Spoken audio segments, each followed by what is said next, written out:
श्री गोपाल कृष्ण भगवान की जय. श्रीमद भगवद्गीता अध्याय 5 मराठी संक्षिप्त अर्थ.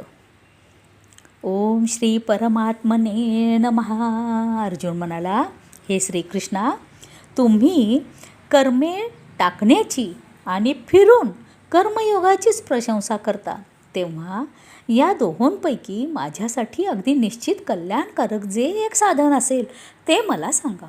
भगवान म्हणाले, कर्मसन्यास आणि कर्मयोग हे दोन्हीही परमकल्याण करणारेच आहेत, परंतु त्या दोहोतही संन्यासाहून कर्मयोग साधण्यास सोपा असल्याने तो श्रेष्ठ आहे.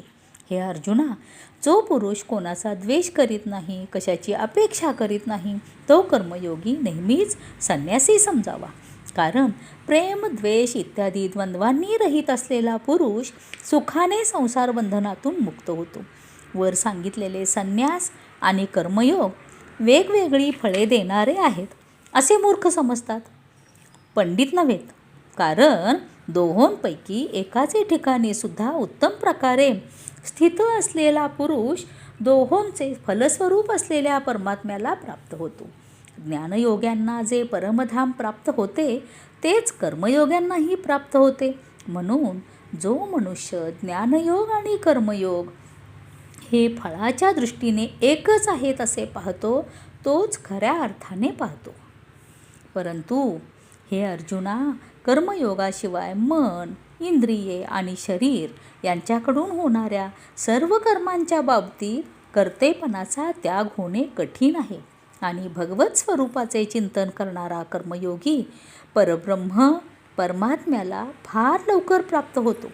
ज्याचे मन स्वतःच्या ताब्यात आहे, जो इंद्रिय निग्रही आणि शुद्ध अंतःकरणाचा आहे, तसेच सर्व प्राण्यांचा आत्मरूप परमात्माच ज्याचा आत्मा आहे, असा कर्मयोगी कर्मे करूनही अलिप्त राहतो.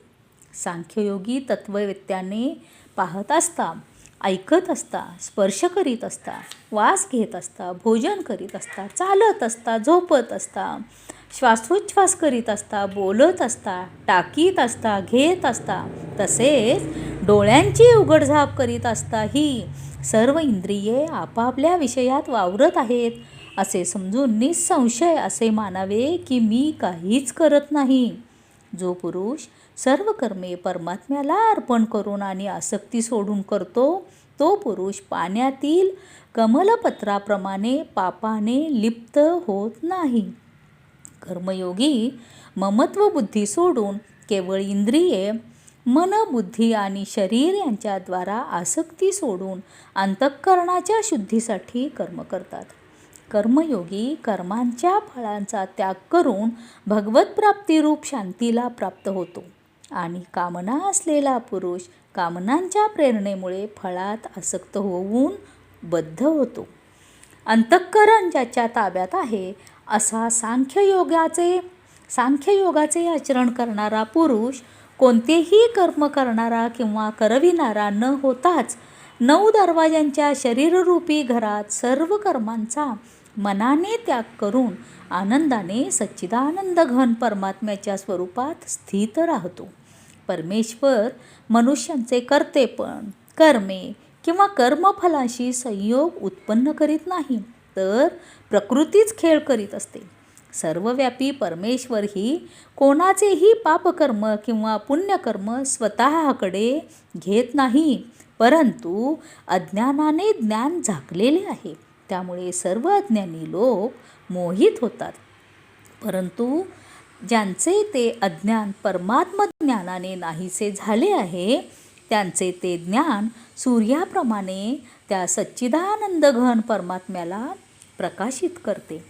ज्यांचे मन व बुद्धी तद्रूप झालेली आहे आणि सच्चिदानंद घन परमात्म्यातच ज्यांचे नित्य ऐक्य झाले आहे, असे ईश्वरपरायण पुरुष ज्ञानाने पापरहित होऊन परमगतीला प्राप्त होतात. श्री गोपाल कृष्ण भगवान की जय.